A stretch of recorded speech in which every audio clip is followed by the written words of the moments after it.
Everyone, welcome to today's event. Thank you so much for coming.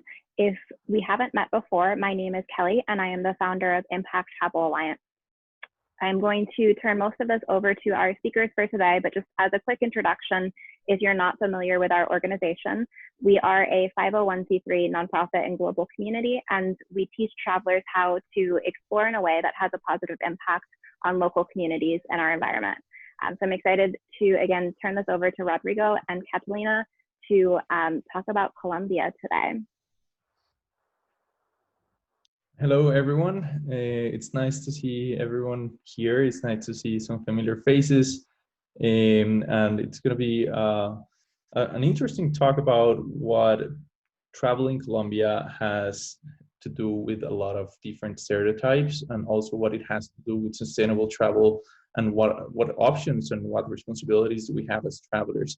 So just a bit of an intro about myself. My name is Rodrigo Atuesta. I'm Colombian, born and raised. I actually live right here in Bogota, all this time in quarantine. I studied industrial engineering by education, ended up working in travel because it was always my passion. And then gradually in the travel world, I started to feel very inclined towards sustainable and impact travel. And Impulse is a local company in Colombia, and it's a company of tourism with purpose. And our purpose is to create experiences that have a positive impact in travelers and in locals as well. So I'm very happy to share the stage with Kata, a good friend and ally, and I'm gonna throw it to you for an intro. Hi, everyone. My name is Catalina Majorca. I am the founder of El Camino Travel. I am actually based right now in Nicaragua. I grew up in the Washington State Pacific Northwest area. I'm Colombian American, so both my parents are from Colombia and immigrated to the States, but I was born in the States. So first generation Colombian. I founded El Camino Travel back in 2014. I come from the world of international development. I had no intention of starting a travel company and was working with social enterprises and entrepreneurs throughout the Latin American and Caribbean region, and really enjoying that work and getting to work on some incredible projects that were really focused on base of the pyramid communities, so communities that are where the households usually make around $2 or less a day, in trying to bring services and products that were meaningful and useful to those households. And long story short, was in Guatemala for work and just noticed a few things on that trip that led to the idea for El Camino, but the biggest one was a conversation with a taxi driver. And, we were talking about a lot of the violence going on in Central America, specifically around the drug trade, and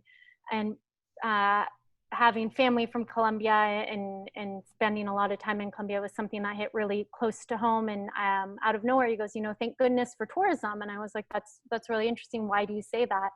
And he goes, well, that provides me a high income. That provides me a reliable income. The only other industry that can compete with the type of money I'm making in tourism is the drug industry. So thank God for tourism. That's what's keeping me out of the drug industry.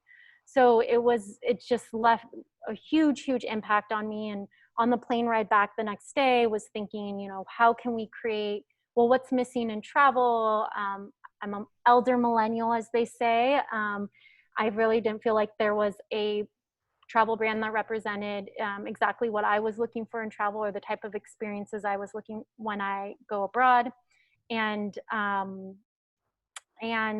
just one that really worked directly with the communities. I knew that a lot of travelers were looking for these experiences that were off the beaten path, that allowed them to immerse themselves in these culture. At that time, experiential travel, immersive travel wasn't really the buzzword. It was curated, but knew that was something on a lot of travelers' radars. So one thing led to another, and 6 years later, we've taken over 900 travelers to 7 different countries, all focused on experiential and immersive travel. And Colombia is one of our main countries, and Rodrigo and I have been able to partner on a whole host of different projects together throughout Colombia, and we're excited to share them with you.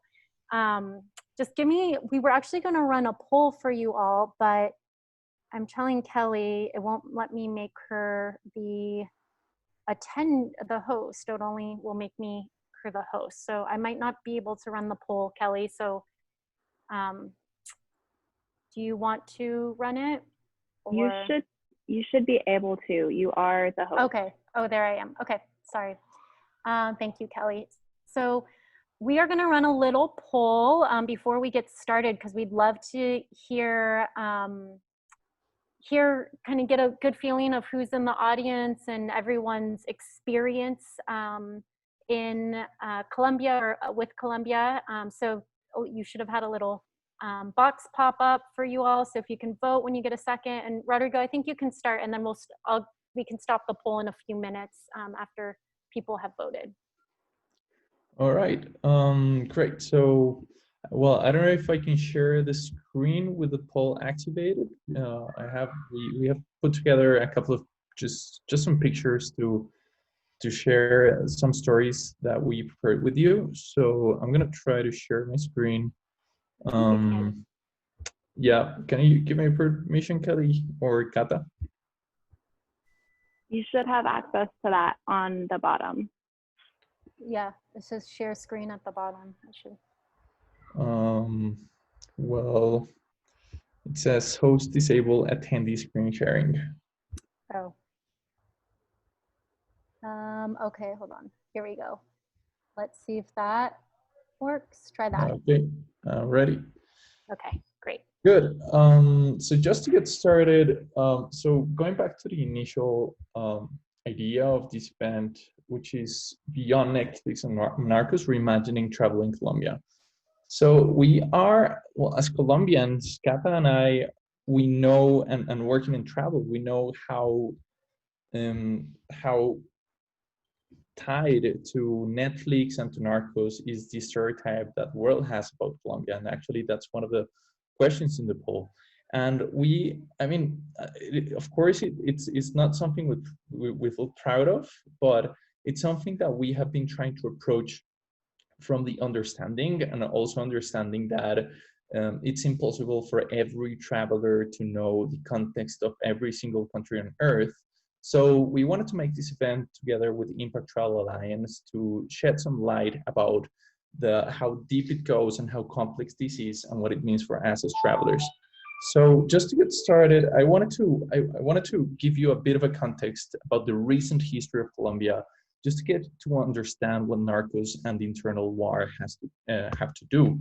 So this guy, Jorge Eliezer Gaitan, he was a big leader, a big social leader in the 50s. Colombia, since the colonization, since we were under the Spanish rule, has been a very divided country, very conservative, and the ways to power and to government has been kept by the small leading and the rich. So this guy was in the 50s, he was running for president, he was a liberal, he was actually going to be the first liberal that was going to be a president. And a couple of days before the elections, he was murdered just when he was going out of his office. So after his death, that was in the 48, the country started to see a huge divide because there was so much tension, growing tension between the liberal and the okay, we have the answers to the poll before we continue. So prior knowledge about Colombia, so we see 78% have been to Colombia, which is great, and 22% haven't been to Colombia and have some insights beyond what's portrayed on TV. So that's actually pretty good to have some people that have a deeper knowledge than what it is. And then the second question, would you go on a Narcos tour? So yeah, it sounds very interesting for the 22%, and never, I do not want to ideologize for a big part of Colombia's history.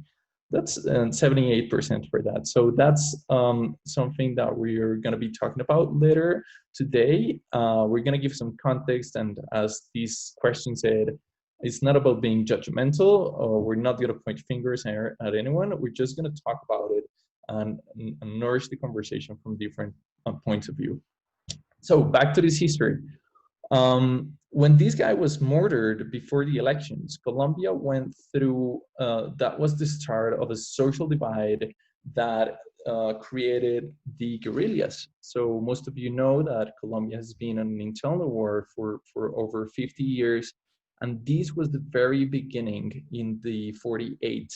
So this is a typical picture of what the guerrillas can look like. It's male and female, and they recruited underage soldiers, and this guerrilla has been mostly leftist. They have had support back in the times of the Cold War. They were supported by Russia, by Cuba, and that was like this whole period of time where in Latin America we were seeing a lot of revolutionary movements. So Colombia was not the exception.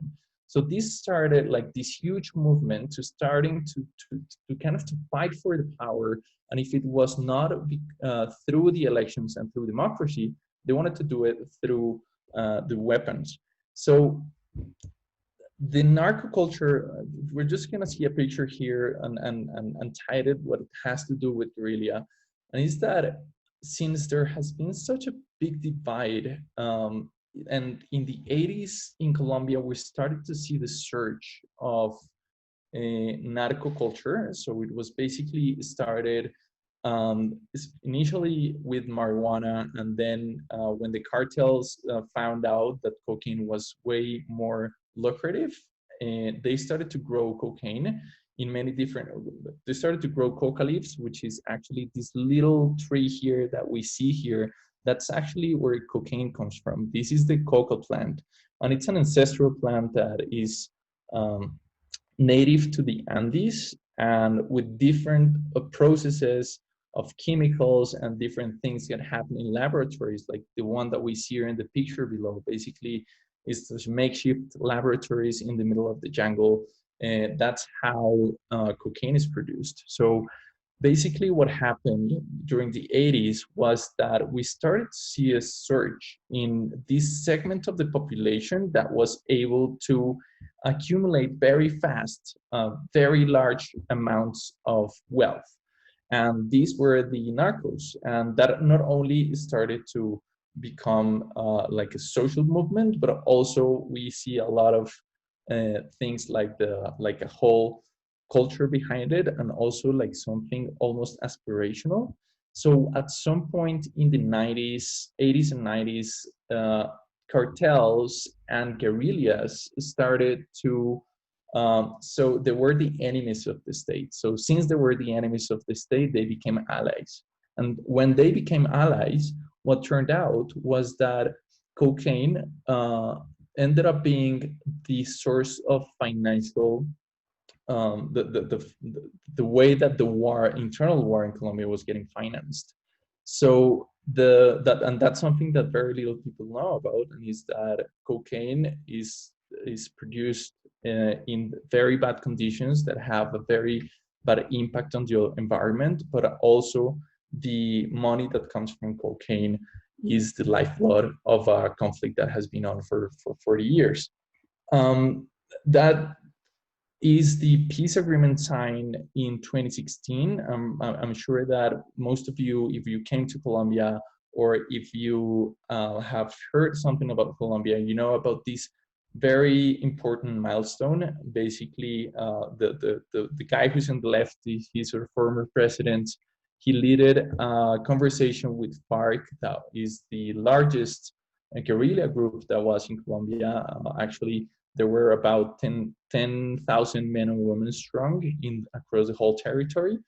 So they struck an agreement, and that was a big turning point for us. So before we jump to talk about how this turning point started to have an impact on the growth of tourism, we have prepared another couple of questions, or true or false, that we want to throw to you before we continue. Yeah, I'm going to put up the second poll, more connected with Colombia's tourism sector.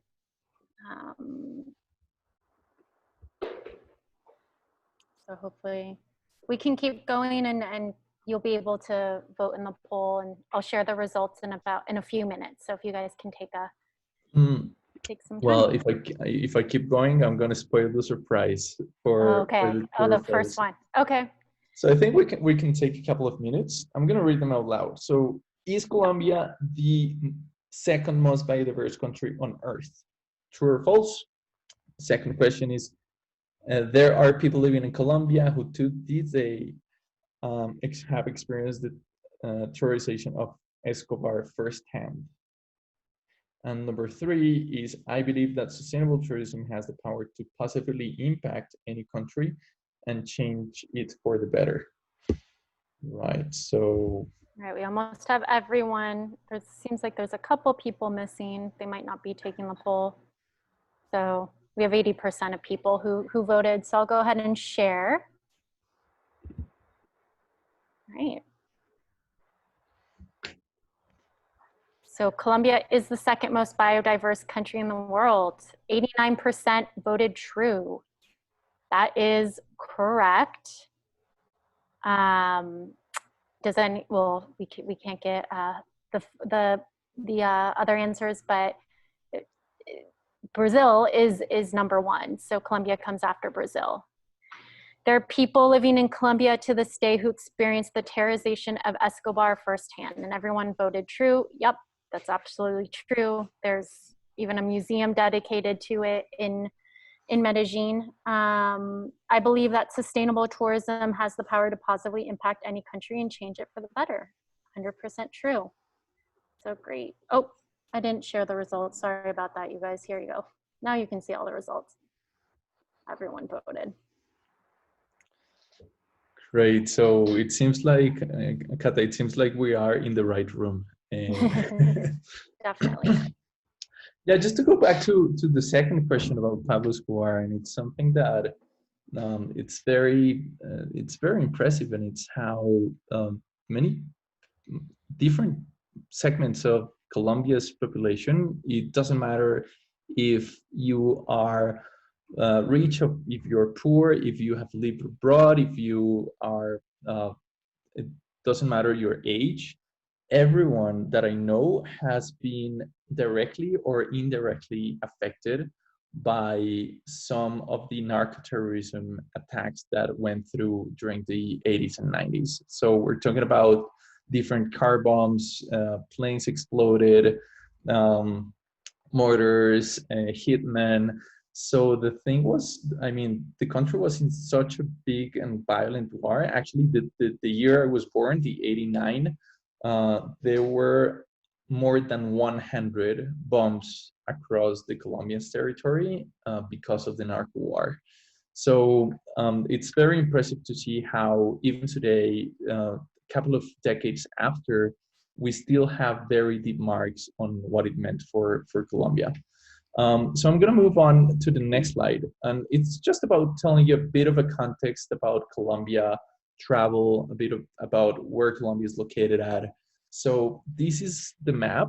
The reason I chose this map with these shadows right here, I don't know if you see my pointer. Do you see my pointer? Okay, yeah, right here. So the reason I chose it with these brown shadows around here is to show the Andes. Actually, Colombia is in the northern tip of South America. And in this point, the Andes that are coming from Peru and Ecuador, like this chain right here, all the way from Chile, which is further south, when they enter Colombia, right in this point, they split in 3 mountain ranges. So it's the central, the eastern, and the western Andes. And these mountain ranges together with so all this region here is the Amazon, and then we have the Caribbean coast, and then we have the Pacific coast. So for this reason, the geography of Colombia is so special because we have a combination of ocean, mountains, and jungle that made us, actually, Colombia is the #1 in terms of diversity of sea species. We have beautiful Caribbean islands like the one you see here in the top right, but at the same time, amazing hiking trails in the Andes, like this picture you see right here. Cocora Valley, it's also in the center of the Andes. Colombia is the number one, also in diversity of orchids. And comparing with this picture here to the top, this bottom right picture is the picture of the of the Pacific Ocean of Colombia, which is a very different ecosystem than the Caribbean. So that's so much diversity, and there's something very interesting in Colombia, and is that since we have been in internal war for so many years, there have been places in Colombia that have been kept pristine compared to our neighbors like Ecuador, Peru, and Brazil, because they have had a lot of infrastructure development, a lot of foreign investment, a lot of oil. In Colombia, of course, there have been some developments in some areas, but the war has kept a big portion of the country pristine. And that's one of the reasons why Colombia is so well preserved, not only naturally, but culturally. And this is why Colombia is starting to position itself as one of the hottest destinations to go in Latin America.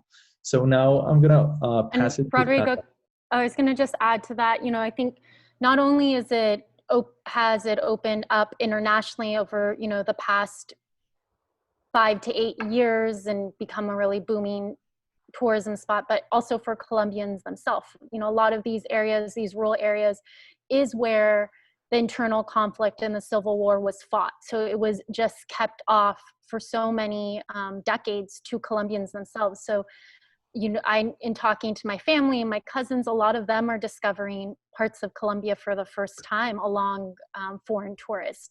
And so I think that's really something really special. I remember growing up, you know, there were so many times where we couldn't go to a friend's or a family's farm because the road was not safe. And then when I went back when I was in my early 20s, that was the first time that we could start going to a lot of these places without being, without worrying about, you know, being stopped by the wrong people or going into, just happening to go into the wrong area. So I think that's something really special. And, you know, Colombia is, there's so much to see. It has the Caribbean and the Pacific Ocean. And as Rodrigo mentioned, so much different topography and geography. So you really can, I've been going there again my whole life, and there's still a lot of new places that I'm discovering each time I go back. Yeah, I just wanted to show this picture to talk about one of these specific places that have been kept pristine because of internal war. This is a place called Caño Cristales. I'm gonna move back to the map to show you more or less where that is. So Caño Cristales would be somewhere around, let me see, pointer, somewhere around here, right here, right? So this place, it's also known as the River of the Seven Colors, or there was a New York Times article who called it like the Willy Wonka River. I mean, it has had many different nicknames, and this is a river that is located in this territory where was once actually FARC's stronghold. And now, since tourism has opened, it's a place that where tourism has actually won the race against the oil industry. A very interesting fact about this place is that the soil is so rich in oil. And of course, after the peace agreement, there were a lot of multinational oil companies who wanted to exploit this. And the community was organized, and they knew about the value of this river, and the fact that tourism was a way that they could profit of the nature and also preserve it with the right carrying capacity and with the right policies. So the community itself made a lot of a big effort to keep the oil companies out, and nowadays is one of the strongest touristic destinations in Colombia. I really recommend you go. So Cata. Yeah. Okay. So I think I don't want to talk about and dwell on Pablo Escobar too much. I don't want to give him too much credence, but I think what the big thing there is that Narcos brought Colombia into a more international radar as a destination to go visit. A lot of people started visiting Medellin to do what they call Narco Tours, which are, Pablo Escobar tours, to get to know the story of Pablo Escobar, go to the prison where he was, even meet his brother or one of the assassins that worked closely to him. And it glorified a man who caused so much terror on a country. And it brought this really outdated image of Colombia, it's not that we forget the history of what happened, because the history of what happened during the Civil War and during the narco terror years is such a huge part of the beautiful story that is Colombia around resilience and transformation. And you have to have, that dark part of history to be able to really come out of it on the other side. But at the same time, it almost made the situation in Colombia seem like a movie, even though there are thousands and thousands, or if not millions, of people who were heavily impacted by all the violence and terror that came with it. And not only in the city of Medellin, but a lot of these, as I mentioned, a lot of the conflict was fought in the rural areas, and a lot of displacement of people having to come to big cities and not be with their families, or not be in the towns where they grew up because it was just too violent and scary due to a lot of the internal conflict that was fueled by the drug money. And it just makes it almost seem like this real violent history that a lot of people live through, that a lot of people lost family to, that a lot of people were impacted by, it just it devalues that experience, and it makes light of that experience. And so there are a ton of it in capitalism, and you're going to see this, like, when there's an opportunity, people are going to take advantage of it. And so with the launch of Narcos, there was just a lot of tourism going around that just made Pablo seem like this amazing Robin Hood, badass, oh sorry, I don't know if I'm able to swear, but this really idolized guy. And that's just not the truth. And so what I think Rodrigo and I try to do with both our travel companies is really focus on the other stories that may revolve around that, but come out of that just show a very different side of Colombia and show that resilience and transformation. And so we wanted to share a few of those examples with you to show a more holistic perspective of Colombia, and to show that really Colombia is much more than just Narcos and Pablo Escobar. So. Yeah, and something I want to add before we go to the examples we have prepared for all of you. Tourism has the capacity to reinforce a narrative or to reinvent a narrative, and not only from the standpoint of the visitors, but also from the standpoint of locals. So it's very different when a community is approached by tourism, and where they want to learn about the small details about the cartels and about how it was back then, and like these very kind of vivid stories about these moments of terror. And when that's what tourism is looking for, communities have to repeat that over and over and over. So that part of the narrative is it's a very negative way for communities to stand on a ground of fear and of pain. But at the same time, if we turn it upside down with the examples that we're going to show you, it's the same. It's about communities being asked about the transformation. They're being asked about what have they done to give their future generations a new opportunity. To talk about how art and music and culture have been key for them to overcome the trauma of the years of the 80s and 90s. So the narrative of tourism is something that can reinforce an old model, or that can lay the basis for communities to stand on solid ground and thrive. So now with this, I'm going to share this with you again, Kata. So yeah, it gives them agency over their own story. And this example that we wanted to share, this is in a place called Algeciras. It's in the Department of Nariño. I don't know if you want to maybe go back to the map, Rodrigo, and point out where this is to give people a little bit more context. Okay, so we're talking about some area right here. So south Right of here. Bogota. Yeah, in the eastern Andes, right here. It's a rich agricultural area where there is a lot of different plants and products and being cultivated. And Rodrigo and I were asked by the Colombian Campaign Against Landmines to go visit, and they were interested in bringing agro-tourism to the area.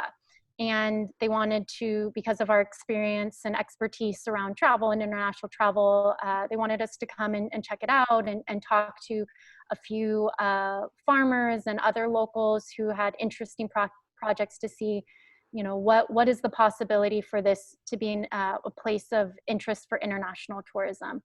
At the same time, it is high in the more rural areas, not in the places, you know, where tourists would end up going. This is a place where they were still taking out the last remnants of the war through landmines. There were still landmines through various parts of this region. It was 85% controlled by the FARC during the internal conflict. Everyone there was absolutely impacted. I think our driver, Orlando, when he picked us up on our ride into the town, we were talking to him, and he said to us, I can name on one hand all the people in my family and friends who are of my family who are still alive, because everyone else had died due to the conflict. Our driver as well was even a guerrilla member himself at some point. Everyone was involved. You couldn't not be involved because of how controlled the area was. And it was an area that had a lot of stereotypes as well. If anyone from Algeciras traveled around the country, everyone assumed right away that this is something we heard about. The stereotypes assumed that they were a FARC member, part of the conflict. It just was unfortunately so tied to their identity, and this is a perfect example of, like, they just did not want to have that be the narrative of their identity anymore, or the region, and they wanted to instead focus on all of the amazing things that were happening in the region, all the incredible different types of agriculture that was being grown. So we got to meet all different types of people. We got to hear a lot of stories, and one of the stories that we really stuck out to me, Rodrigo, feel free to jump in at any time and add your perspective, was when we went out to the field, we actually went to go see how they take out the landmines. That's why Rodrigo on the left here has, you know, his full-on suit. We had to wear, this isn't for coronavirus, this is actually to make sure we're good and protected. We had to sign like 7 waivers to understand what was all the work they were doing to kind of take out the landmines, so that there was finally peace in this region. And we met this group working together. The head of the group, the leader, that they were part of Colombia Campaign Against Landmines, he used to be in the military. He was high up in the military. The guy under him that was working with him that we met was a ex-guerrilla FARC member who had been recruited at 14 years old as a child soldier, probably not recruited, but really forced into this. And he was, they taught him how to make landmines. So he was, you know, all these landmines that he was now looking for, he might have put together.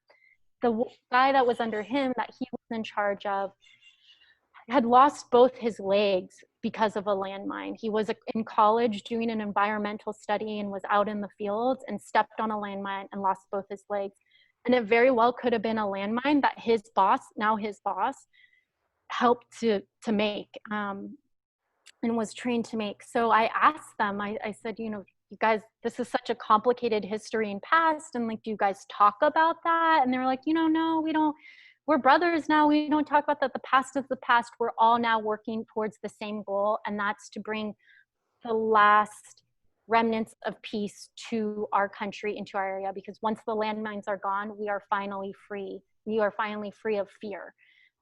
So that to me was just one of the most powerful, powerful stories of reconciliation, forgiveness, something that I actually have it, a similar image to what's here on the right, from our visit on the back of my, as the phone screen, as my phone saver, because it just reminds me of that when it gives me strength, in thinking of just like how powerful is that they were able to forgive each other, even though they had this really complicated history, that's so interwoven and not the most positive ways.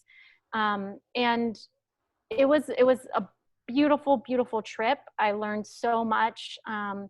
And on our way back to Bogota, to be super honest, Rodrigo and I talked about it. We didn't think it was ready yet for international tourism for several reasons. But I don't know, Rodrigo, if you want to share kind of our conclusion of thinking of like, this is actually an incredible opportunity for domestic tourism. And yeah, if you want to share that story. So as Kat said, it was very interesting for us that we were asked to go and assess this place for agriculture, agrotourism. But then we realized that the agrotourism, of course, it's very nice to see coffee and to see all these kind of tropical fruits growing with all these different soils and terrains. But actually what's super powerful is the storytelling behind this NGO, this demining NGO. So this reconciliation story. So we put together this tour called Demine Your Heart. And this tour is mostly focused for the local market. And it's for people of different parts of the population who still believe that reconciliation is not possible. And that since the Colombian society is so divided, there's still some people that think that the only way to finish war is just by killing every single guerrilla member there is. So this tour has been an incredible tool for reconstructing all these narratives, and also for showing how these real heroes of peace are working together to give people the right to walk in their lands. Right. Yeah, I think one thing I think is important to just clarify about that too is that in the peace agreement, I won't get too much into the history, but it was put out as a referendum for the Colombian population to vote on it, and the president at the time, Santos, assumed that everyone would vote yes, because after being over 60 years in civil war, why the heck would you not? And all the trauma and violence that happened and people lived through. But it actually did not pass the first time. And what was really interesting about how the vote went was that the people from the cities that were least impacted by all the violence and around the internal conflict voted no for it. And the people from the rural areas who were in the thick of it, the people like Orlando, it was over 95% of them voted yes for it.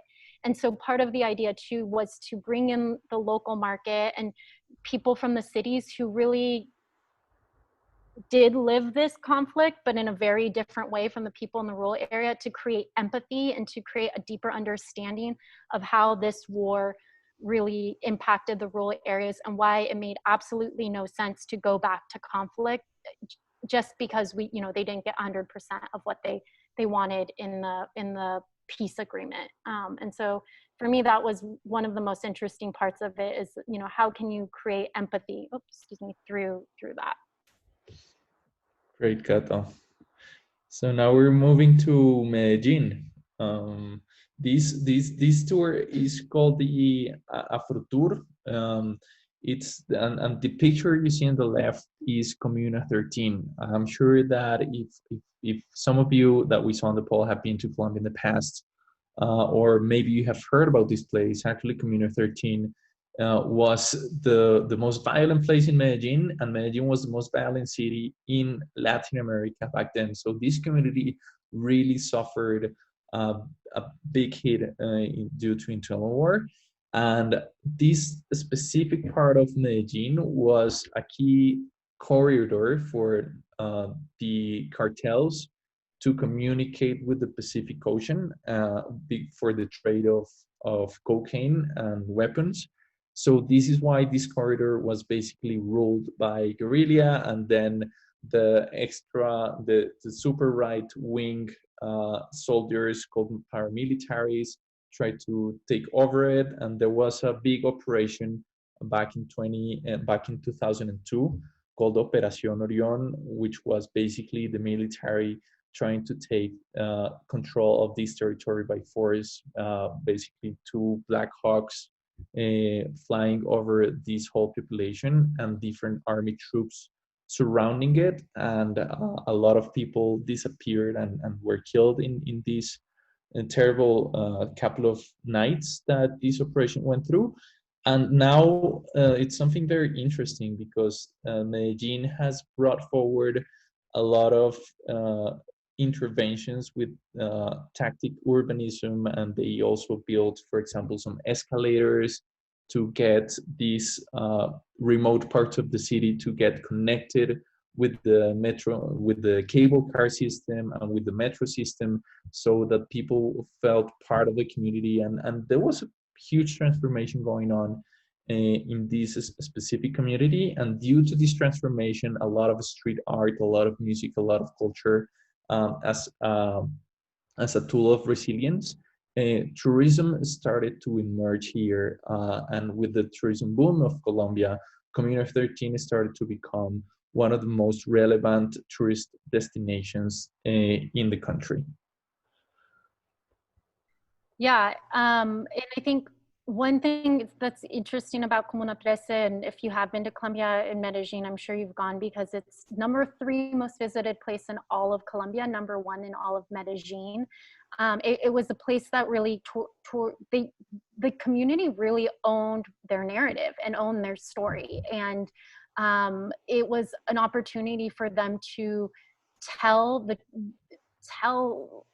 tourists directly what they experienced and what they went through, but how they came together as a community to get through it together, and how they used art and other social programs throughout the community to build up that resilience. It's also an interesting place because it became so popular that there were a lot of different things that you really have to think about when over tourism starts to happen. When these pictures were in August, we took them in September of 2018. Oh my goodness, so a while ago, 2018. Yeah. And when we were there, they had told us in August that they had estimated that it was, I think, 17,000 people, or was it more? I can't remember. It was a huge number had come through their community. And they were there. It was starting to, in a way, impact the quality of life, and they really needed to think about that because there were so many tourists on the street. The community members couldn't get through. Cars couldn't get through. Kids were, dancing on the street and then getting money from tourists, and so it was encouraging them to not go to school because they could make more money for their family by getting money from tourists by doing little things. And so there was a whole campaign of trying to educate tourists to not give money to children there.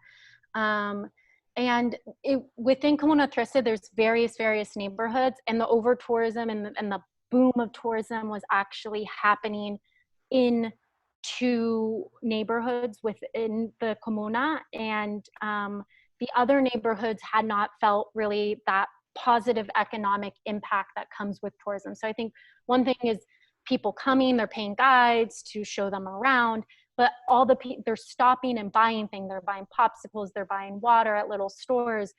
One of the guides that we work with, Chota, the first time we worked with him, him and his friend who's a reggaeton artist, he's a graffiti artist, they were just kind of doing their own things. And the next thing we knew, they had a coffee shop where they brought all the tourists, and even Bill Clinton had visited. And then the next thing was a restaurant and a gallery and a bar. And so really it was building up the local economy in great ways, but not everyone in the comuna was feeling that positive economic boom. And so one of the neighborhoods within the comuna is predominantly Afro-Colombian. A lot of them were displaced during the internal conflict from the Pacific coast. And now we're in the neighborhood. And part of what we were doing is seeing what were the possibilities, how can we kind of spread the benefits of tourism to other communities that also have a story to tell, that also have a really unique perspective and lens to share with tourists. And so part of this visit we did together was to meet the community leaders within this neighborhood who had worked with tourists, but not at the same pace or rate that was happening in the two other neighborhoods, to understand better, okay, what are the experiences we can create? What are the stories we can tell?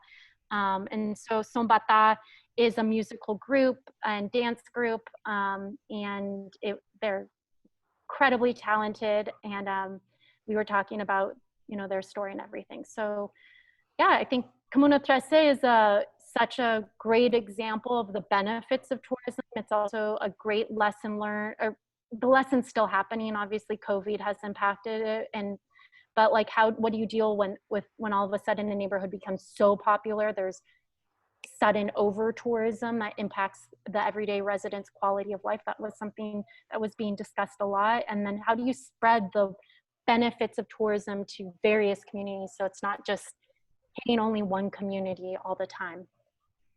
And the travelers in exchange get a much more unique experience because they're not with a whole horde of tourists walking through the community. And yeah, and something that I want to add is that for both travel professionals and also for travelers, it's always a great idea if we want to create a positive impact with the way you travel. It's always good to try to identify local community-driven projects.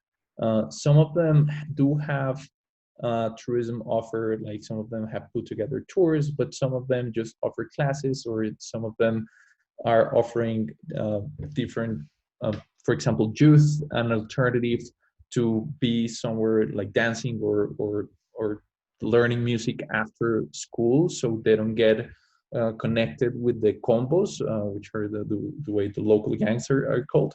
So supporting the community-based projects, it's a great way to support a whole community, and it's a great way to amplify the impact that we do as travel companies and as travelers. So, and talking about community-based projects, this is the next example I wanted to share with you before we go to a short video. This is in Bogota, Colombia's capital, and this project is called Breaking Borders. So this guy on the left, his name is Jaime. He was a gangster. He was recruited by his uncle's gang when he was 9 years old. This territory is actually pretty close to Bogota city center. For those who have been to Bogota, that's actually walking distance from Candelaria. So it means that it's really connected to the tourism main area. But that has been, even for me as a person who was born and raised in Bogota, it had been a no-go territory because there was, again, like a war between gangs to control the territory for the trade of drugs. And this guy, after spending 9 years in jail, when he came out with the idea to build a tour in his neighborhood. So I met him in the early days of this project, and he established a community-based project called Breaking Borders, with this idea of giving opportunities to the local population by bringing tourism and also activating different parts of the local economy because of tourism. So this started back in 2016. We see here in the right, there's Cata with Jaime and a visit we did in this tour. And the impact of this project has been massive. The murder rate of this specific neighborhood dropped from almost 200 violent deaths a year to 0 since 2016 when the project started. So that's an amazing impact.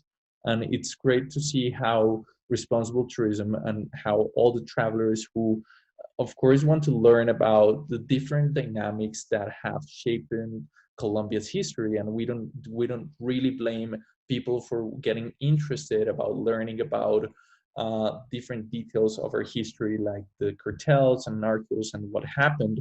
And it's part of our history, and we have to recognize it. But it's good to learn it from the voices of people who have made a huge effort to overpass this past and who can see it from a different perspective, which is the perspective of the transformation. So something we did together with El Camino was back in 2018, as Cata was saying, in this visit that we did to this specific neighborhood, we put together back then a crowdfunding to raise enough funds to bring the 4 leaders of this community-based project in Bogota that was in a very early stage to go and visit Medellin and to Camino 13, 2 territories that have very similar history with a lot of influence from Colombian drug war, but they're now reinventing themselves, and tourism is a great weapon. It's a great tool for that. So I'm gonna share with you, well, I hope you can hear, share computer sound, okay. I'm gonna play a 1-minute video. Oh, sorry, wrong window.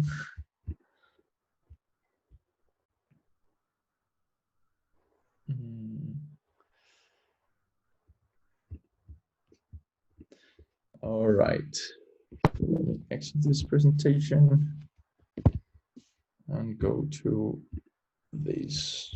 Okay.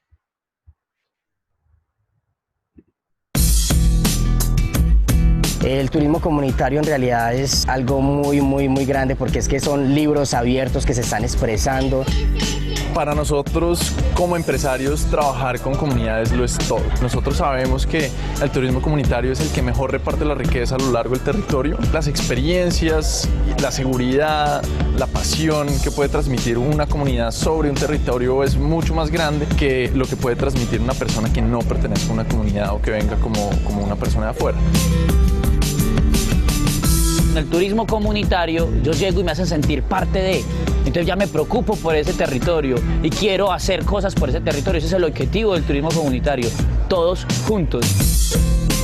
Estamos desarrollando un turismo responsable y que trabajamos juntos para desarrollar este tipo de turismo que queremos ver en este país.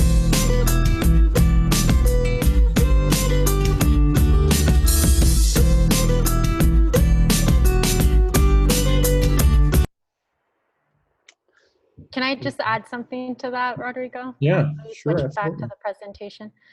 Yeah, I think one thing that was really the reason why we decided to facilitate, I would say, the exchange was 2 things. One, we asked Jaime, the leader of Breaking Borders, you know, who, as Rodrigo mentioned, was in jail. And the last time he was in jail, he came out and he's like, I do not want to go to jail back in jail. And I asked him, well, what gave you the idea that tourism was the way you were going to get your life on track and get out of this cycle of, you know, violence? And he said, well, you know, I was in jail and I met this guy from Medellin in jail, and he said, like, he told me about this place called Comuna 13 that they had been able to like create their whole tourism around it and get their neighborhood and they're out of poverty, or not out of poverty because there's still poverty there, but like be able to advance their community, not really do amazing things. And they had street art, and that's why we have street art.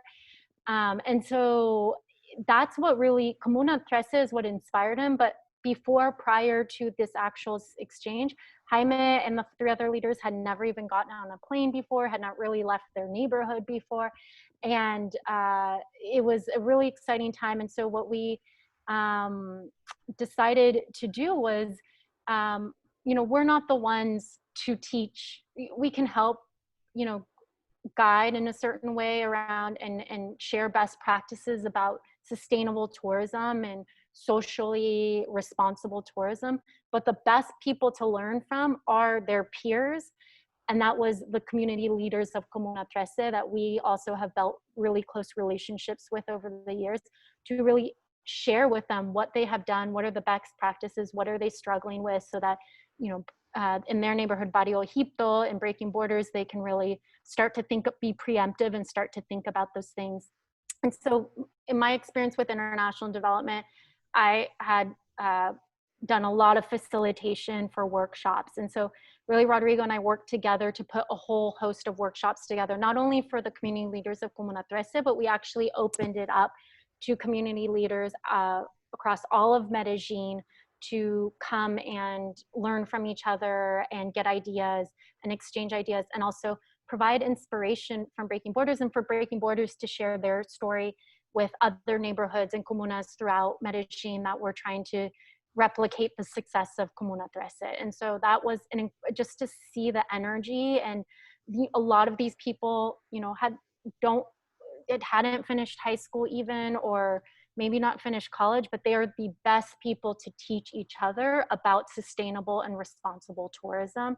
And it's peer-to-peer learning. And I think that was the most important aspect of that community training and that community leadership workshop. And it was just amazing to see like how the community leaders from Barrio Egipto and Breaking Borders, their eyes were just so big throughout, of just being like, wow, like this is the possibilities. Like this is what we could be doing, not only for Barrio Egipto, but even for other neighborhoods in Bogota.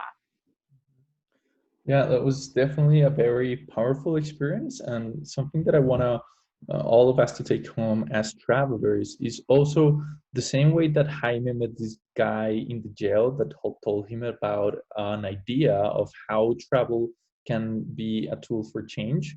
I think as travelers, we also have this capacity to be pollinizers and to address communities of the places we visit. And especially if we are advocates for sustainable travel, it's great to share ideas and best practices with the communities we visit when we travel about different examples of any other places in the world. Because believe me, these communities are always in the look for different opportunities and ideas. But unfortunately, a lot of these community members don't have the option that we have as travelers to go and experience firsthand other projects in other latitudes. So that's another message that I wanted to give you before we move on to almost wrapping this event. So we have a closing poll. Actually, the Q&A is open. If any of you have any question, any comment that you want to add, any experience that you want to share with the rest of the group, we're very happy to hear from you in the Q&A. And as you answer this last poll, a bit of feedback here for a lot of us and for Kelly, Kata, and us. I'm going to show you finally, I'm going to share with you something that we have been doing at Impulse. Since the crisis hit, the community-based projects that we work with, like Breaking Borders, like Sombatan, Camino 13, and other 13 more community-based projects in different parts of Colombia that have been starting to rely on tourism as their source of sustainable income and as their source of development. Since tourism stopped, their development has also been stalled. So at Impulse, we started this effort. It's a crowdfunding campaign. It's called Be a Changemaker. And we want to gather enough funds to guarantee the community leaders a basic income for the following months. And we are preparing together with my team an educational offer for them to be able to gain the skills and the capacities to move their projects forward in spite of the fact that there's no tourism. So 100% of the money we collect is going to go straight to the local communities, actually to the project leaders of these tourism initiatives, because they're trying to figure out other ways. Many of them are considering going back to other industries. Many of them are trying to, we have seen some index of recidivism in the local communities, and our fear is that community leaders also fall into recidivism. So I'm going to share with you right here on the chat the link to that if you want to learn more. Actually, we're going to close it tomorrow. Today, tomorrow is going to be the last day because we really need these funds to withdraw the funds and to inject them directly into the communities. So any support that you can give, it's going to be multiplied and it's going to be very impactful.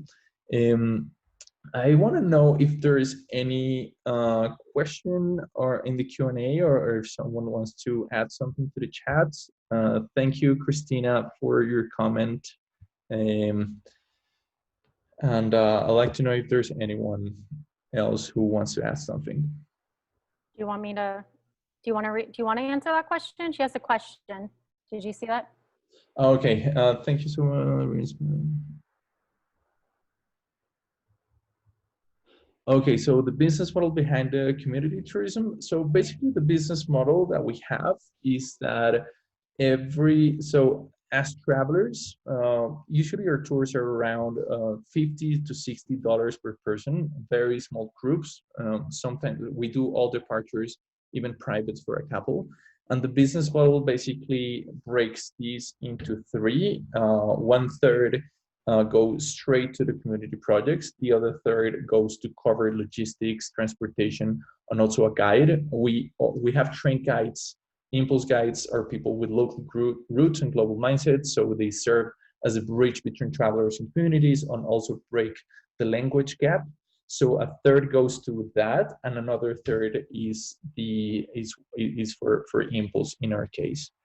And how do communities organize themselves? Are organized by you? No, we don't really organize communities. What we usually do is we identify projects that have a specific level of organization, and we start working with these projects. Some of these projects have tourism as one of their main goals. Some see tourism as an alternative to what they do. For example, Sombata, they have a couple of both. They are a music and dance school, but they also have this idea of making tours and classes with the music school. So we don't really. Oh, go ahead. Yeah, go ahead. Well, I was going to share. So for El Camino, because we work in 7 different countries, and what we do around community tourism is, first of all, I think it goes back to understanding what travelers are also looking for when they go, because one of the biggest problems I had with international development is that grant money would come in, the project would happen, it would create okay wages for the communities for that time, and then once the grant wrapped up, then everyone was out, the jobs were gone, and it was this cycle, and they were back into poverty. And so with working with the private sector over the 6 years, the power is creating a product that fits for the market. And so what we do a lot of times across all the countries we work in is identifying really interesting locals who have in community leaders who have some sort of story to tell or some sort of experience. And then many times we're building the experience from the ground up with them and bringing in those best practices of what is expected. Our travelers aren't like super high maintenance, but there is a certain level of quality and expectations that happen throughout the experience, and work from instilling those kind of standards from the beginning. And then what we do really well is marketing and branding. And so we connect those community leaders, those stories, those experiences to the global market, and we market them in a way that to the travelers that we know is exciting and appealing, that they might just not have that knowledge themselves or that expertise themselves. So we all bring, our best skills to the table, their storytelling skills, the connections they have with the community, their passion. And then we bring in kind of those other skills of just, okay, how do we make it make sense, and how do we make it appealing to a more global audience and global market. And so I think that's a big thing, is just finding the individuals who have something great to share, but working with them from the ground up and from the beginning to make sure it's good. There's another question that just popped up. how does this, okay, so thanks so much for an interesting, inspiring panel. Thank you. You've had what seems like such successful partnerships with community tourism. How do you see this continuing going forward? What do you see for the future for more sustainable tourism in Colombia? Well, I'm going to take that one. Yeah, go ahead. So I think El Camino and Impulse, and that's something that we share, and is that our goal is to create a positive impact with tourism. So moving forward, and what we see for the future of more sustainable tourism is how can we be an example for other travel companies to focus and to involve more community projects in their operations and in their value chain, to go out and reach out for the community projects, to be creative about how to make them part of the product so they are also integrated and they also have a voice in the industry. Yeah, I think also it, obviously COVID has put a pretty big wrench for a lot of people. And so right now, one thing, as Rodrigo is doing as well with all the leaders he works with, all the communities he works with, is seeing how we can provide the most support to the various people we work with in country, because we're all super uncertain about the future. So you know, we may not be able to put together all the financial resources needed to flow everyone that we work with through this crisis. Unfortunately, I wish like Jeff Bezos, if you're on this call, please send me all your money. I would love to do that. But I think it's what's realistic and what we're really able to do with all the people we work with is we actually did a Zoom call with all our various vendors across the countries to come together. And first of all, just kind of vent about what they're feeling and the fear they have and the uncertainty they have, to really realize, okay, we're going through this together and they're not alone.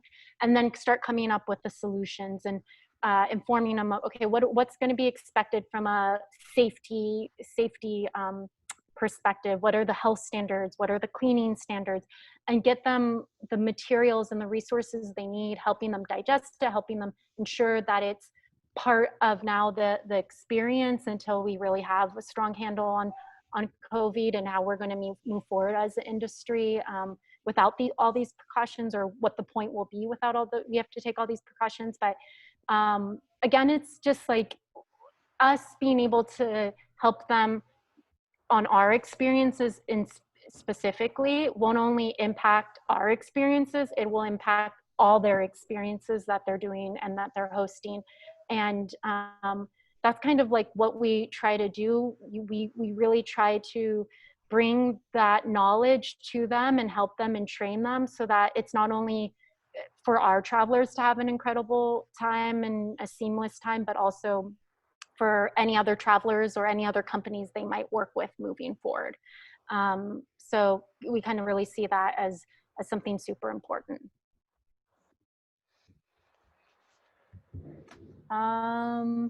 Okay, Kelly. Okay, let's see, thanks. Another question.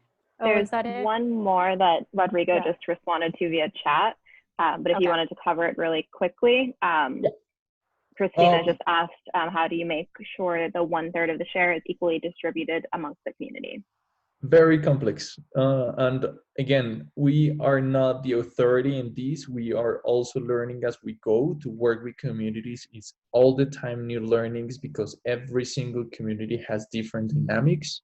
But in general, to answer your question, Christina, we try to connect with community-driven projects that have already some structure and organization. Because for us, for a business our size that is focused on tourism and not 100% in community development, it's hard for us to track exactly where every single dollar that we generate with tourism is going. So we have learned that the best way is to make this part of the income directly for guides who have to, for community guides that are involved in the tour, also for different services like food and beverages, and also to fund the community-based projects because they create an impact in the community beyond tourism. So that's a long, complex answer, very reduced. Perfect. Well, thank you both so much for coming and sharing your perspective with the community. For all of the attendees who are here, you'll be receiving an email in about 5 to 10 minutes or so with a feedback survey. There's also a link to the crowdfunding campaign in there that Rodrigo mentioned. So definitely check that out. As he said, it closes tomorrow on the 30th.